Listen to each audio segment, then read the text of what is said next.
미국에 유명한 암 치료 센터가 있는데 그 센터의 원장이 한국계 의사였습니다. 이분의 말씀에 의하면 미국 사람들은 암에 걸렸다는 판정이 나도 회사도 다니고 일상생활을 그대로 한다는 겁니다. 근데 한국 사람들은 암에 걸렸다는 판정이 나면 회사도 그만두고 그냥 암만 치료하려고 노력한다고 이야기를 했습니다. 그리고 한국 환자분들은 오면 꼭 묻는다는 겁니다. 앞으로 내가 얼마나 살 수 있느냐고. 근데 그 원장의 말로는 앞으로 얼마나 살 줄은 아무도 모른다는 겁니다. 뭐 금방 죽을 것 같은 사람도 좀 더 사는 사람도 있고 또 오래 살 것 같은 사람도 금방 죽는 사람도 있기 때문에 하나님 외에는 모른다는 겁니다. 근데 한국 사람들은 꼭 묻는다는 거예요. 자기가 앞으로 얼마나 살 수 있는지. 특히 한국 의사들은 와가지고 꼭 묻는다는 겁니다. 자기가 얼마나 살 수 있는지 묻는다고 이야기를 했습니다. 근데 가끔 보면 과학적으로 설명할 수 없는 이런 방법에 의해서 암이 없어지는 사람들이 있다고 합니다. 근데 그 사람들은 되게 크리스찬이라는 겁니다. 그러니까 이 원장은 자기는 기독교를 안 믿지만은 기독교 신자들이 기도하고 이러면은 암이 없어지는 경우가 여러 번 있었다는 겁니다. 사람들 중에서는 기적을 믿는 사람도 있고 기적을 믿지 않는 사람도 있습니다. 근데 크리스찬들은 기적을 믿는 사람들이 많습니다. 다 믿는 것은 아니지만 기적을 믿는 것이 많습니다. 기적은 잘 안 일어나는 것이 기적입니다. 그런데 크리스찬들 중에서는 기적을 믿는 사람들이 상당수 있습니다. 왜냐하면 하나님을 믿기 때문입니다. 우리는 때때로 이 세상을 살아가면서 기적을 체험할 때가 있습니다. 근데 아무리 기도한다고 해도 똑같은 기적이 두 번 일어날 수 있을까요?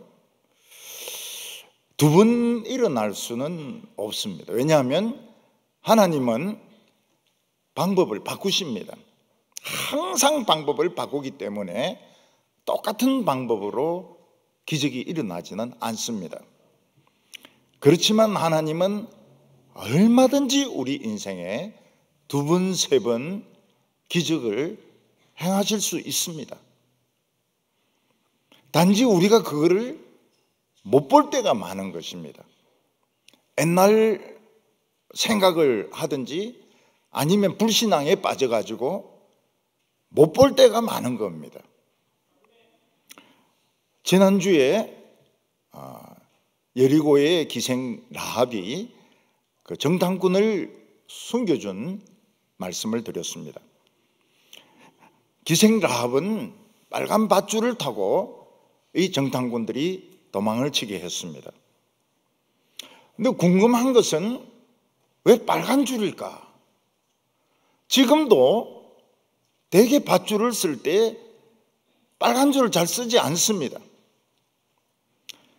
그냥 보통 색깔의 이런 밧줄을 쓰는데 왜 라합의 집에는 빨간 밧줄이 있었겠느냐 하는 것입니다. 그건 추측을 할 수밖에 없습니다. 제가 생각하기에는 라합의 집이 음식도 팔고 술도 팔고 여관도 겸하는 사람들이 많이 오는 집이기 때문에 특히 성벽 위에 있기 때문에 화재가 났을 때, 지진이 났을 때 도망갈 수 있도록 도피용 로프가 아니었는가 이렇게 생각이 됩니다. 그래서 이 빨간 줄을 얼른 보고 사람들이 도피하라고 이 라합의 집에 이 밧줄이 있었는데 사실 사람들은 그 밧줄을 쓰지 못하고 이스라엘 두 정탐꾼들만 이 밧줄을 타고 내려왔던 것입니다. 그리고 이 밧줄을 항상 걸어 놓으라고 했습니다. 그게 무슨 뜻인가 하면 위험하다. 여리고성은 위험하다. 항상 여리고성은 위험하다. 그런 뜻으로 빨간 밧줄을 걸어 놓으라고 한 것 같습니다. 이스라엘 백성들은 요단강을 건너가야 되는데 요단강을 건널 수 있는 방법이 없었습니다. 그들은 배도 없었고 다리도 없었습니다. 그런데 여호수아나 이스라엘 백성들 중에서 어느 누구도 하나님에게 어떻게 이 강을 건너갑니까? 또 막 웅성웅성거리면서 하나님 대책이나 있습니까? 이러는 사람이 한 명도 없었습니다. 그 이유는 그들이 40년 동안 광야를 돌면서 하나님은 우리보다 똑똑하시다. 우리는 하나님 앞에 입을 다물어야 된다. 이거를 그들이 배웠던 겁니다. 하나님 앞에서 입을 다무는 것을 배우는데 얼마 걸렸는가 하면 40년이 걸렸던 겁니다. 그들은 하나님은 우리보다 똑똑하시다. 하나님은 계획이 있으시다. 그래서 방법이 없는데도 한 사람도 어떻게 건너갈 거냐? 배는 어디 있느냐? 다리는 어디 있느냐? 묻거나 따지는 사람이 아무도 없었던 겁니다. 오늘 첫 번째는 하나님의 명령이 나옵니다. 이스라엘 백성들은 요단강을 눈앞에 두고 모여 있습니다. 그런데 하나님께서는 아무 말씀이 없으세요. 그래서 이스라엘 백성들은 그냥 우두커니 흘러가는 요단강만 쳐다보고 있습니다. 하나님은 이스라엘 백성들 수백만 명을 요단강 앞에 모아놓고 이틀 동안 강만 쳐다보게 하고 있습니다. 이스라엘 백성들은 전부 멍청해졌습니다. 강만 이틀 동안 쳐다보고 있는 겁니다. 아마 우리나라 사람들 같으면 노래를 불렀을 겁니다. 강물은 흘러갑니다. 제3한강교 밑을 뭐 이러면서 노래 불렀을지 모르겠는데 그냥 멍청하게 이틀 동안 강물만 쳐다보고 있습니다. 이스라엘 백성들이 요단강을 건널 때는 헬몬산에 있는 눈이 녹아가지고 수량이 아주 많을 때였습니다. 강이 넘칠 때였고 물이 굉장히 차가운 얼음물일 때였습니다. 이스라엘 백성들은 지금 시간을 허비하고 있습니다. 전부 멍청하게 있는 겁니다. 우리가 외국에 이렇게 한 번씩 나가보면 한국 사람들이 성질이 얼마나 급한지 알 수 있습니다. 화장실 같은 데도 보면 외국 사람들은 화장실 밖에 줄을 쭉 서가 있는데 우리 한국 사람들은 안에 들어가서 막 문을 두드리고요. 그리고 외국에는 차가 끼어든다 해서 깜빡이를 켜면 100% 양보합니다. 근데 우리나라는 깜빡이를 켜면 어디 건방지게 끼어들려고 하니 속도를 더 높입니다. 깜빡이를 켜면 속도를 더 높여가지고 못 끼어들도록 이렇게 만듭니다. 한국 사람들이 성격이 굉장히 급해요.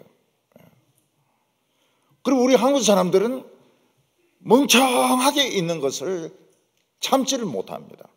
굉장히 성질이 급하기 때문에 뭐든지 해야 됩니다. 그래서 차를 타든지 엘리베이터를 타든지 뭐 보면 전부 스마트폰 꺼내가지고 뭔가를 하고 있습니다.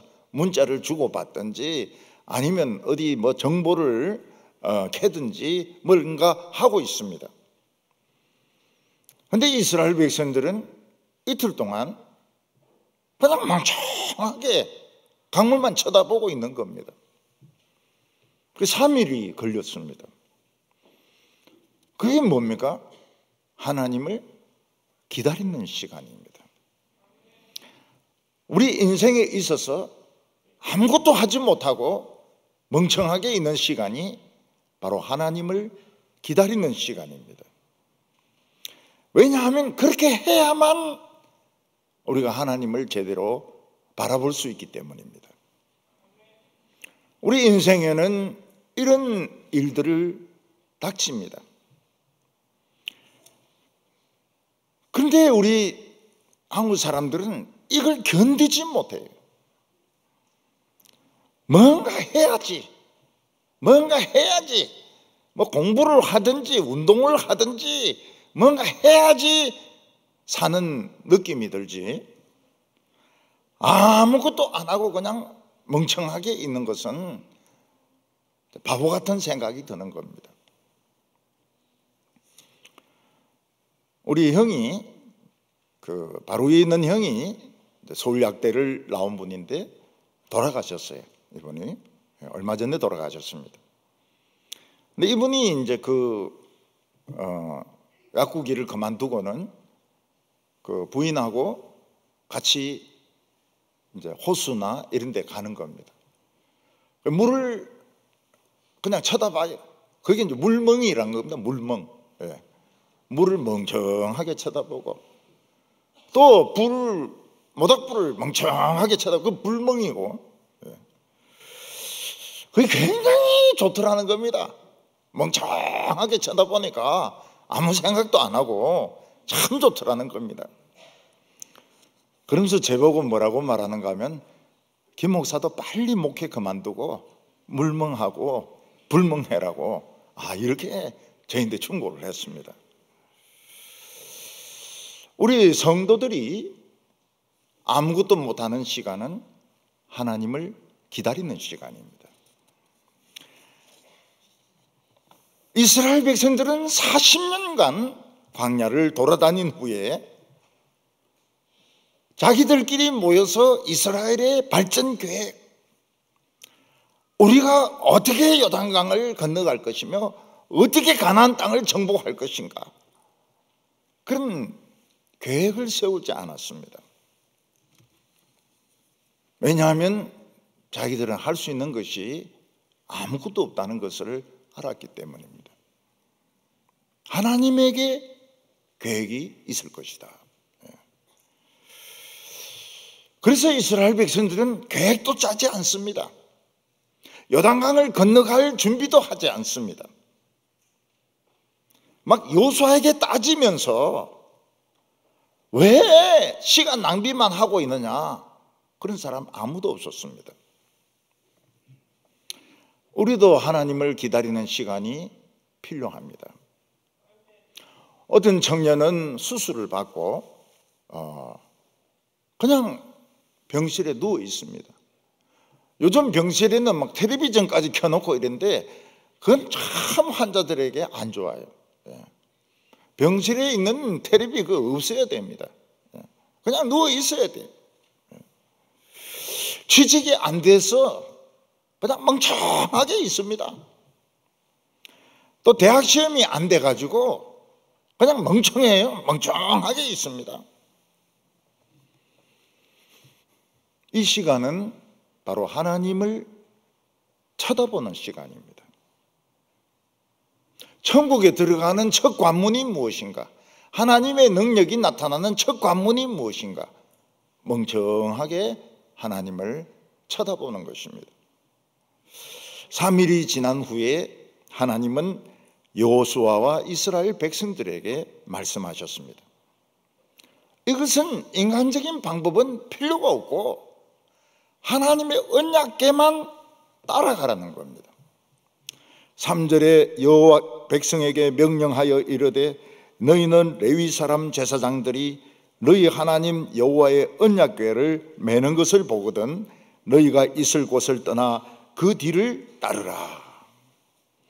우리가 어떤 땅에 진입을 하려고 하면 뭐 군대부터 들어가든지 무장부터 하고 들어가든지 이렇게 해야 되는데, 하나님은 제사장이 언약궤를 메고 들어가라는 겁니다. 왜냐하면 제사장이 하나님의 군대입니다. 오늘 하나님의 군대는 우리 청년들입니다. 청년들이 하나님의 군대입니다. 우리 청년들은 죄와 싸우는 사람들입니다. 마귀와 싸우는 사람들입니다. 그래서 하나님의 군인인 거예요. 이 언약궤라고 하는 것은 아카시아 나무로 만든 것입니다. 이 아카시아가 꽃은 아주 향기롭고 그 아카시아 꿀은 참 맛있습니다. 그렇지만 아카시아 나무 자체는 아주 나쁜 나무입니다. 아주 못된 나무입니다. 그래서 아카시아 한 그루가 있으면 뿌리가 땅으로 막 퍼져가지고 다른 나무 다 죽습니다. 그리고 이 아카시아를 패가지고 장작을 만들려고 하면 결이 너무 틀리고 단단해져가지고 이 도끼질이 안 돼요. 아주 비틀어진 나무입니다.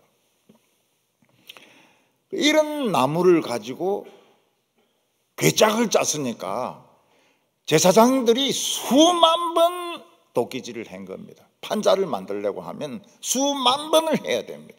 막 옹이도 져 있고 비틀어져 있고 금도 가고 이렇기 때문에 이거를 반듯한 이 궤로 만들려고 하면은 수만 번 도끼질을 해야 됩니다.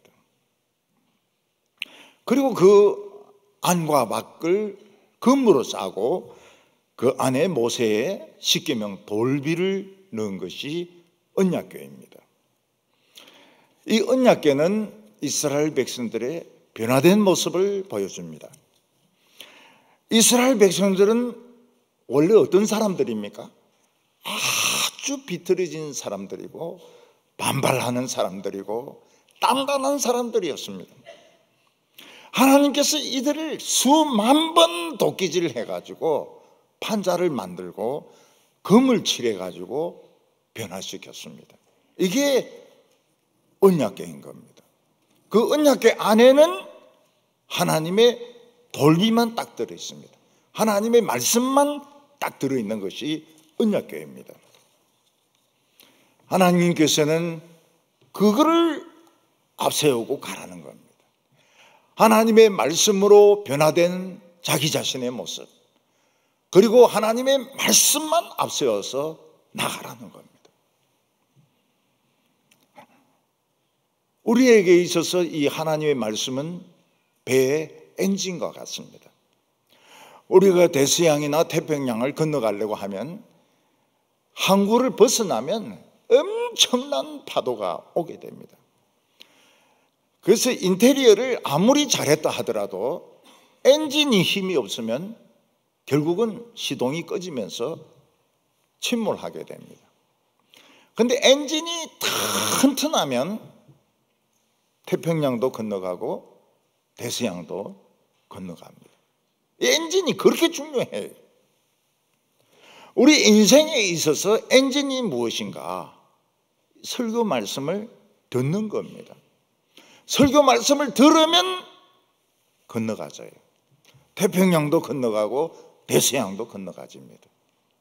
그러나 설교 말씀은 없고 그냥 인테리어만 막 갖추면은 막 바닥에 대리석을 깔고 또 옆에도 아주 비싼 인테리어를 하고 그래가지고는 침몰합니다. 침몰. 이 설교가 엔진입니다. 설교가 튼튼하고 확실해야 이 세상을 건너갈 수 있습니다. 땅으로는 못 건너가요. 근데 이스라엘 백성들에게 주의를 주셨습니다. 그 주의가 뭔가 하면 이 하나님의 말씀을 앞질러 가지 말라는 것입니다. 4절에 보면 그러나 너희와 그 사이가 2000규빗쯤 되게 하고 그것에 가까이 가지는 말라. 그리하면 너희 행할 길을 알리니 너희가 이전에 이 길을 지나보지 못하였습니다. 이스라엘 백성들은 지금 한 번도 가본 적이 없는 길을 갑니다. 이건 우리도 마찬가지입니다. 우리도 한 번도 살아보지 않은 인생을 지금 살아가고 있습니다. 지금 저는 군대에 너무 아무것도 아니에요. 왜냐하면 군대에 다 마쳤기 때문에.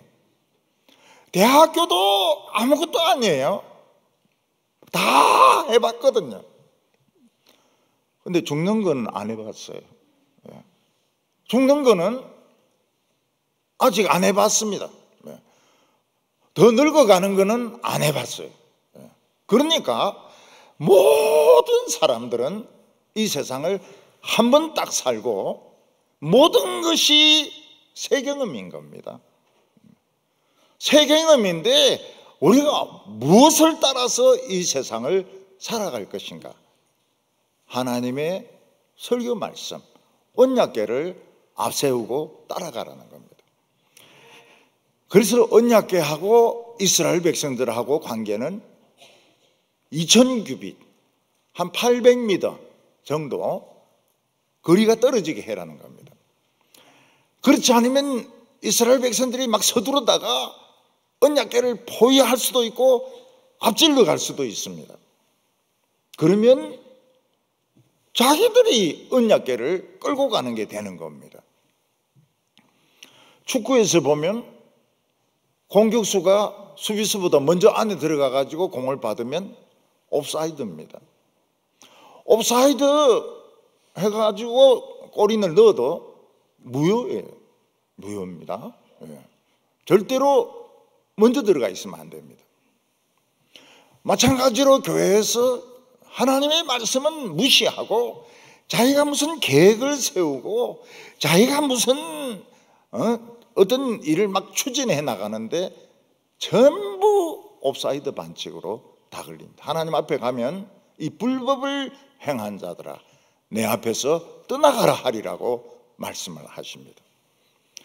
그러니까 이 세상에서 실패하지 않는 방법은 뭔가 하면 자꾸 하나님의 말씀을 앞세우고 따라가고 말씀을 앞세우고 따라가고, 우리 청년들 같으면 설교 말씀을 듣고 공부를 하고 설교 말씀을 듣고 공부를 하고 그러면은 길이 보인다는 겁니다. 길이 보인다고.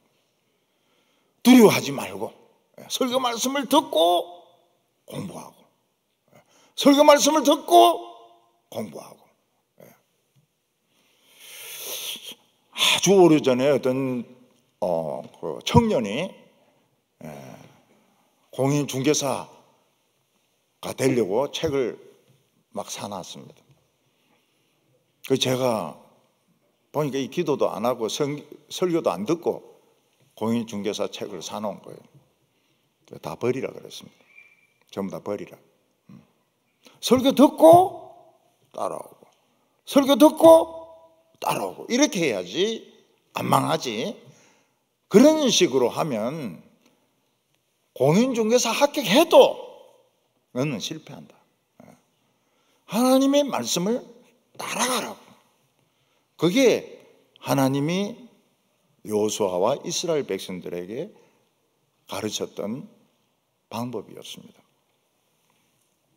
오늘 우리가 기억해야 될 것이 무엇입니까? 하나님을 바라보는 시간, 멍청하게 기다리는 시간이 아주 중요하다는 겁니다. 이게 뭔가 하면 인격적으로 숙성이 되는 시간이거든요. 여러분 된장 같은 거라든지 또는 뭐 이런 그 고추장 같은 거 보면은 그 숙성을 시키지 않습니까? 그냥 가만히 내버려두고 숙성을 시켜야지. 매일 열어보고 찍어보고 매일 열어보고 찍어보고 이러면은 뭐 된장도 아니고 막 이거 간장도 아니고 이상하게 되거든요. 숙성을 시켜야 되는 겁니다. 우리 신앙도 숙성되는 시간이 필요하고 하나님께서 가라고 말씀하셔도 성경보다 앞서면 안 됩니다. 성경을 먼저 밀고 뒤에 따라가고, 성경을 밀고 따라가고. 우리 교회에서 아마 경험해봐서 알 겁니다. 절대로 성경을 앞서지 않습니다. 항상 설교를 듣게 하고, 그리고 따라하고, 설교를 듣고 따라하고. 안 한 게 뭐 있습니까? 안 한 거 없어요. 아무것도 안 한 것 같은데 안 한 게 없어요. 왜냐하면 하나님이 인도하셨거든. 오늘 두 번째는 제사장의 순종이 나옵니다. 여호수아는 레위 제사장에게 요단강으로 들어가라고 했습니다. 아니, 레위 제사장들이 언약궤를 메고 지금 급류가 돼서 흐르는 요단강을 들어가면 어떻게 됩니까? 그냥 물살에 휩쓸려서 그냥 언약궤하고 막 떠내려가게 될 겁니다. 제사장들은 그 말이 이해가 안 돼요. 물이 급류가 돼서 흘러가는데, 홍수가 나서 막 흘러가는데 물속으로 들어가라는 거예요. 근데 그 제사장이 가졌던 신앙이 뭔가 하면, 죽으라면 죽지 뭐, 하나님이 죽으라면 죽는다. 우리가 말로는 특히 청년 때 죽으라 하면 죽지 뭐, 이런 말 하기가 굉장히 쉬워요. 청년 때는.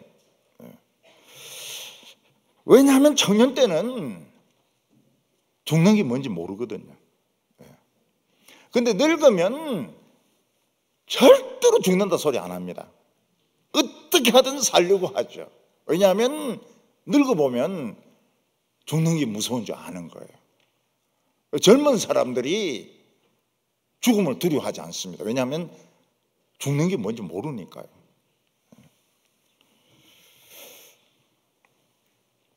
나이가 들면 들수록 삶에 대한 애착이 더 심해집니다. 욕심도 더 많아져요.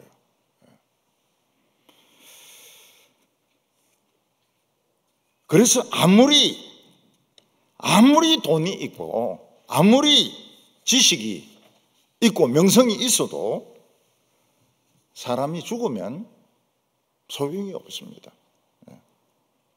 사람이 죽으면 아무 소용이 없습니다. 저는 서울에서 목회할 때 교인들의 건강을 위해서 기도 안 했습니다. 왜냐하면 젊으니까, 교인들이 다 젊으니까 건강을 위해서 기도할 필요가 없어요. 근데 동부교회 와가지고 건강을 위해서 매번 기도합니다. 그래서 청년들이, 김 목사님 대구 가시더니 기복신앙이 됐다. 병 낫고 물질적으로 잘 되게 해달라고 변했다. 그런 청년들이 있었어요. 그런 청년들이 있었어요. 그 제가 말은 안 했지만 너희들 한번 내려봐라. 얼마나 아픈 노인들이 많은데, 얼마나 아픈 사람들이 많은데 건강을 위해서 왜 기도를 안 해야 되느냐. 건강을 위해서 기도해야 되고, 청년들이 지금 얼마나 지금 경제적으로 어려운데 하나님 돈 달라고 기도 안 할 수 있느냐 이거죠.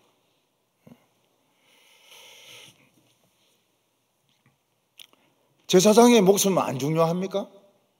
중요합니다. 근데 그들은 광야 40년 훈련을 받으면서 하나님의 말씀에 순종하다가 죽는 것은 영광이라는 생각이 있던 겁니다. 영광이다. 그래서 그들은 막 기꺼이 강에 들어갔습니다. 하나님을 하다 죽으려고 기꺼이 들어갔어요. 예수님께서는 누구든지 예수 안에서 죽는 자는 복되다고 말씀했습니다. 제사장 중에서 물에 빠져 죽는 것이 겁이 나서 물러서는 사람이 한 명도 없었어요. 하나님을 하다가 죽는 것은 영광이다. 제가 동부교회 일을 하다가 병이 오게 되었습니다. 그 병이 심각했어요. 무슨 약을 써도 안 나아요. 그리고 이 사느냐 죽느냐 하는 위기가 몇 번 왔습니다. 그때 이제 문제가 뭔가 하면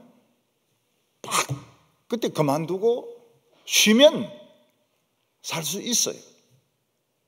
근데 계속 교회를 하면 결국은 죽는 겁니다. 요 갈림길에 딱 서 있었습니다. 혼자 생각을 했어요. 어떻게 할 것이냐, 살 것이냐, 죽을 것이냐. 그러다가 생각을 했습니다. 하나님 일 하다가 죽으면 좋지 뭐. 담임 목사가 죽으면 좋지 뭐. 그래가지고 계속 한 거예요. 설교 숫자는 조금 줄이고 계속 한 거예요. 남들은 잘 모르죠. 근데 그 심장병이 나아버렸어요. 이 피가 판막이 막 역류하던 게 딱 막혀버렸어요.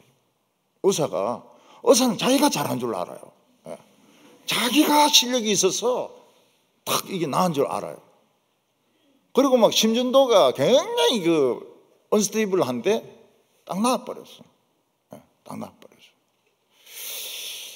야, 그래서 하나님께서 참 부상히 여겨주셔가지고 살게 하시는구나. 지금 힘이 더 생겼어요. 힘이 더 생겼어요. 그때 생각한 게 그겁니다. 뭐 목회하다가 죽으면 좋지 뭐. 좋지 뭐. 그냥 오래 살아가 뭐 하겠냐. 그런데 하나님이 심장을 딱 고쳐주셨어요. 다른 부분도 많이 나았어요. 안 나은 부분도 있지만 기적적으로 나은 부분들이 있습니다. 제사장들에게 필요한 것은 100걸음, 200걸음이 아닙니다. 원 스텝, 강물 안으로 발을 한 번 딱 담그는 겁니다. 우리가 하나님께 갈 때 완전히 내가 모세가 되고 아브라함이 되고 요수아가 되어야 하나님 역사하신다, 그렇게 생각할 필요가 없어요. 그냥 작은 거 하나, 작은 거 하나, 오늘 내 작은 거 하나 딱 순종하면 강물이 딱 끊어지는 겁니다. 많이 아브라함 같이 되고 여호수아 같이 되고 다윗 같이 되고 그러려면 너무 늙어야 되죠. 너무 늙어야 돼요. 원 스텝, 딱 한 발만. 여러분들이 기억할 것은 한 발자국입니다. 한 발자국. 하나님을 향하여 한 발자국만 순종하는 거예요. 그러면 하나님은 10발자국 다가오십니다. 그 기적이 일어나요.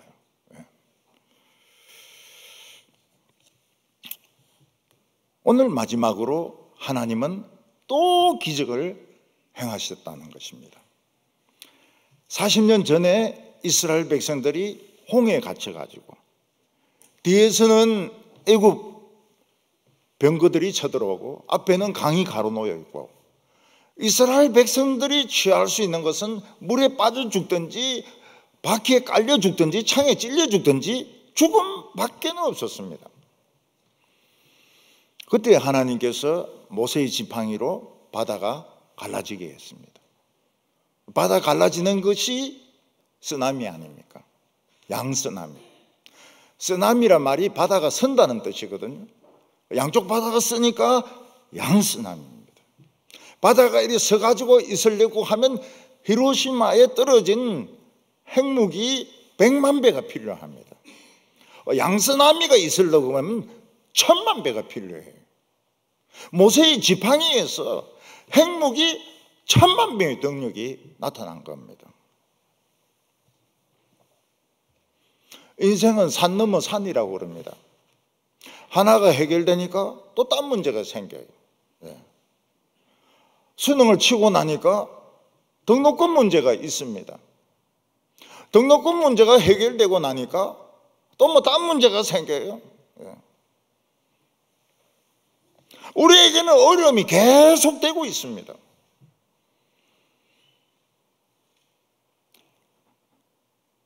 우리는 옛날에 하나님이 나를 도우셨던 것을 기억을 못해요. 근데 교인들 이렇게 만나서 이야기해 보면 옛날 하나님이 도우셨던 것을 기억을 못합니다. 왜냐하면 계속 새로운 문제가 터지니까요. 그래서 제가 이야기합니다. 옛날 거를 기억을 해라.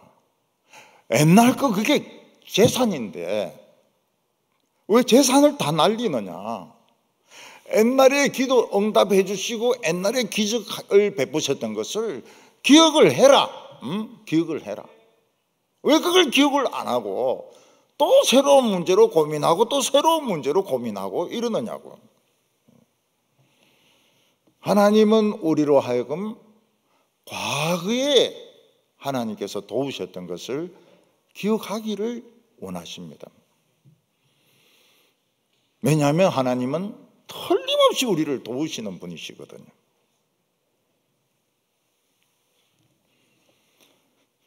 방법은 좀 다릅니다. 홍해를 건널 때하고 요단강을 건널 때하고 방법은 달라요. 하나님은 늘 새롭게 일을 하십니다. 늘 새롭게 일을 하세요. 그래서 우리의 마음이 오픈되어 있어야 됩니다. 아, 하나님 또 다른 방법을 쓰시겠구나. 이렇게 해야지 하나님도 바쁘신데 또 기적을 행하시겠나 이런 마음을 먹으면 불신앙에 빠지는 겁니다. 어떤 부인이 임신을 했습니다. 병원에 가가지고 초음파 검사를 하니까 의사가 장애아이라는 거예요. 장애아이가 태어날 가능성이 굉장히 높다는 겁니다. 그러니까 이 부인이 의사인데 그래도 난 낳는다. 난 내 아이를 낳는다. 그러니까 의사의 말은 그 애를 유산시키자는 거거든요. 장애아이가 태어나니까. 그런데 그 부인이 나는 그렇게 하지 않겠다 해놓고 교회로 쫓아온 거예요. 교회에는 누가 있습니까? 제가 있죠. 제가 있어요. 그래서 뭐 울고 막 이러길래 제가 물어봤습니다. 그랬더니 의사가 장애아이가 태어날 가능성이 굉장히 높다고 말하는데 나는 애를 낳겠다고 이야기했다는 겁니다. 그래서 잘했다. 잘했다. 애 낳아라. 애 낳아라. 애 낳았어요. 장애가 아니에요. 똑똑해요. 지금 고대 다니고 있습니다. 고대. 그 주기라고 한 애가 지금 고대를 다니고 있어요. 공부 잘합니다. 우리는 낙심하면 안 됩니다. 절대로 낙심하면 안 됩니다. 하나님이 과거에 도우셨던 것을 기억을 해야 됩니다. 그리고 자기 자신을 설득을 시켜야 됩니다. 다윗은 내 영혼아 너는 왜 불안해하며 왜 답답해하느냐 여호와를 바라보라. 그러면서 자기 자신을 설득을 하지 않습니까? 설교는 설득입니다. 자기가 자기 자신을 설득을 시키는 겁니다. 하나님은 40년 전에 홍해를 가르셨습니다. 이번에는 제사장들이 하나님 말씀에 순종해서 뭐 떠내려가면 떠내려가겠다 그러고 발을 딱 담그는 순간 저 상류에 아담이라는 장소가 있습니다. 거기에 물벽이 서는 겁니다. 댐처럼 물만. 댐은 없는데 물이 쫙 세워지고 다른 물들은 사해로 내려가 가지고 그냥 땅이 돼버렸습니다.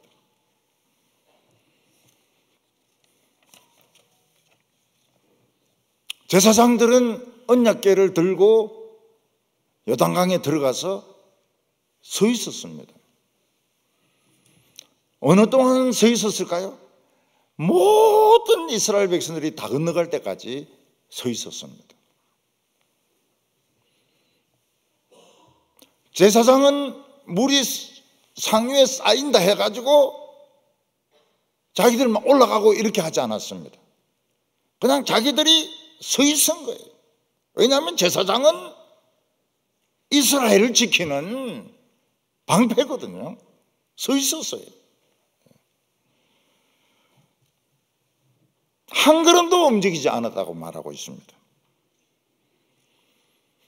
훌륭한 지휘관은 어떻습니까? 전투가 벌어질 때 제일 먼저 발을 디딥니다. 그리고 철수할 때 맨 나중에 발을 뺍니다. 이게 훌륭한 지휘관이에요. 그러면은 병사들이 지휘관을 믿고 안심하고 막 전쟁을 합니다. 그게 이기는 거예요. 지휘관은 맨 먼저 들어가고 맨 나중에 나오고, 이게 지휘관입니다. 배가 침몰할 때 선장은 배하고 같이 죽어야 됩니다. 배하고 같이 죽어야 돼요. 여자들, 아이들 먼저 나가게 하고 남자들 나가게 하고 선원은 맨 나중에 나가고 선장은 그냥 안 나가든지 나가더라도 맨 나중에 나가든지. 선장은 배하고 운명을 같이 할 때가 많아요. 그런데 비겁한 지휘관은 자기가 맨 먼저 도망갑니다. 그러면 병사들이 전부 오합지졸이 되는 거예요. 하나님은 여호수아에게 내가 모세와 함께 있듯이 너와 함께 있겠다고 말을 했습니다. 오늘부터 사람들은 너를 함부로 대하지 못할 것이다. 지금까지는 여호수아를 우습게 알은 겁니다. 지금까지는 우습게 못 여긴다는 겁니다. 이스라엘 백성들이 어린아이, 노인, 가축들 전부 다 건너갔을 때 모세는 제사장들에게 올라오라 그랬습니다. 그래서 이 제사장들이 마른 요단강에서 딱 올라오니까 그 높은 물벽이 붕괴되는 겁니다. 그냥 무너지면서 그냥 홍수가 급류가 되어서 흘러가는 것을 보았습니다. 과거에 기적을 행하셨던 하나님은 지금도 기적을 행하십니다. 과거에 부흥을 주셨던 하나님은 오늘도 우리에게 부흥을 주십니다. 저는 우리 동부교회 청년들이 기억이 나요. 동부교회 오기 전에 제가 이 돌샘들 수련회에 2번 갔습니다. 저 장류, 김해 있는 장류에서 수련회 할 때 제가 2번 갔어요. 다른 분들은 이 돌샘에 대해서 반응이 별로 안 좋더라고요. 그 목사들이. 그런데 제가 보니까 그렇지가 않아요. 청년들이 아침 틀리고 저녁 틀리고 그 다음날 틀리고 그 다음날 틀리고 막 시간이 막 변화되는데 나중에는 막 폭발이 일어나는 겁니다. 야, 그래서 이 사람들이 모르는구나. 예. 오늘 우리가 알아야 될 게 뭡니까? 예. 미래에 대해서 완벽한 계획이 없어도 하나님은 인도하신다는 겁니다. 물론 계획이 좀 있어야 됩니다. 그래야 우리가 게으르지 않습니다. 자기 훈련을 위해서 약간의 계획은 필요합니다. 뭐 영어 공부를 한다든지 뭐 학원을 다닌다든지 대학원을 다닌다든지 그런 건 필요해요. 그렇지만은 뭐 완벽한 계획은 필요 없습니다. 그리고 아무것도 못해도 좋아요. 아무것도 못하는 시간이 꼭 필요합니다. 그게 모세는 좀 길었습니다. 40년 동안 돌아다녔어요. 사도 바울은 13년 돌아다녔습니다. 저는 뭐 7년 돌아다니죠. 그런 시간이 필요합니다. 그런 시간이 없으면 하나님 안 믿어요. 성경 말씀은 엔진입니다. 설교 듣고 따라가고, 설교 듣고 따라가고, 그러면 태평양도 건너가고 대서양도 건너갑니다. 그리고 하나님이 말씀이 아무리 비합리적이라 하더라도 그 말씀을 믿고 딱 순종하니까 기적이 또 일어나는 겁니다. 올라오니까 딱 댐이 무너지는 겁니다. 그래서 우리 청년들은 열등감 같은 거 가질 필요가 없어요. 하나님의 말씀이 있는데 무슨 열등감을 가집니까? 이 말씀을 앞세우고 한 걸음 한 걸음 따라가는 우리 청년들 다 되시기를 바랍니다. 기도드리겠습니다. 하나님 아버지, 우리 귀한 청년들 하나님 앞에 나오게 하여 주심을 감사합니다. 지금까지 저희들은 많은 실패와 열등감을 가지고 살아왔습니다. 그러나 하나님이 우리와 함께 계시는 줄 믿습니다. 이제 하나님을 따라가게 하여 주시옵소서. 하나님의 말씀을 앞세우고 가게 하여 주시옵소서. 그래서 한 사람도 낙오되지 않고 다 승리의 멜루간을 쓰는 우리 청년들 되게 하여 주시옵소서. 예수님의 이름으로 기도하옵나이다. 아멘.